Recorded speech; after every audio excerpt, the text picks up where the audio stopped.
They called him the sidewalk fool. Every day at 5 p.m., while the rest of the city was rushing to get ahead, Elias was on his knees. He wasn't begging, he was digging. In a neighborhood known for concrete, crime, and noise, Elias had decided to plant a garden. But he didn't have a bulldozer. He didn't have a crew. He had a spoon and a pocket full of seeds that looked more like dust than life. The gray street vanishes. Suddenly, a vibrant, glowing golden root system ignites on the black screen, pulsating like electricity. It zooms in aggressively, microscopic view of a seed shell cracking open with explosive force. Back to Elias, weeks pass. Rain falls. People kick dirt over his work. A group of teenagers mocks him, stepping on the fresh mound. Elias just smooths the dirt back over. He waters it with a cracked cup. He looks discouraged. He stares at the empty dirt. The world is loud. His result is silent. For 2 years, nothing happened. The critics were right. The ground was too hard. The environment was too toxic. Elias wasn't changing the neighborhood. He was just getting his jeans dirty. The logic of the world says, if it isn't big immediately, it isn't working. Elias felt the weight of that logic. He almost quit on a Tuesday. It was raining. He looked at the mud and saw only mud. An extreme close-up of Elias's face, eyes closed, rain dripping off his nose. The camera freezes. The rain droplets hang in midair. Then a deep, slow exhale.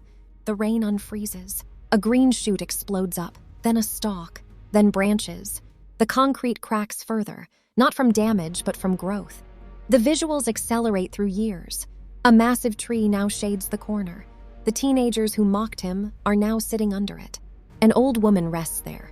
The sidewalk fool is gone, but the shelter remains. He didn't see the tree that day.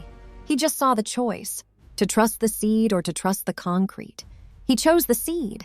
And 20 years later, the city didn't change the tree. The tree changed the city. In Matthew 13, Jesus looks at a crowd obsessed with power. They wanted a military revolution. They wanted a kingdom that arrived like a thunderstorm. But Jesus holds up a speck, a mustard seed. He says, the kingdom of heaven is like this. It is the smallest of all seeds on earth. It is easy to lose, easy to overlook, easy to step on. But the mustard plant in the Middle East isn't just a vegetable, it's invasive. Once it takes root, you can't stop it.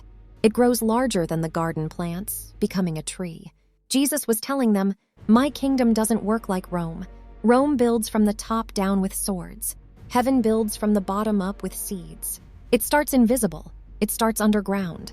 But in the end, it becomes a shelter that even the birds of the air, the nations, the outsiders, can rest in. A person alone in a room, head in hands, feeling small. We live in a viral culture. If you don't have 1 million followers, $1 million, or 1 million views by tomorrow, you feel like a failure. We despise small things. You look at your small ministry, your small business, your small act of parenting, and you think, this doesn't matter. It's too small to survive. You feel buried by the noise of the world. The frantic visuals stop. The camera slowly pushes in on a single candle flame in a dark room. But you have to know the difference between being buried and being planted. The world says you are buried because you are in the dark. God says you are planted because you are about to grow.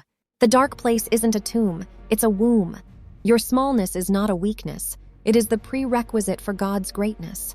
Do not despise the day of small beginnings. Water the seed today. Do the work nobody sees. Trust the process of the underground kingdom. Because the shade you are building today is for a generation you haven't even met yet. Keep planting. Parables Reborn.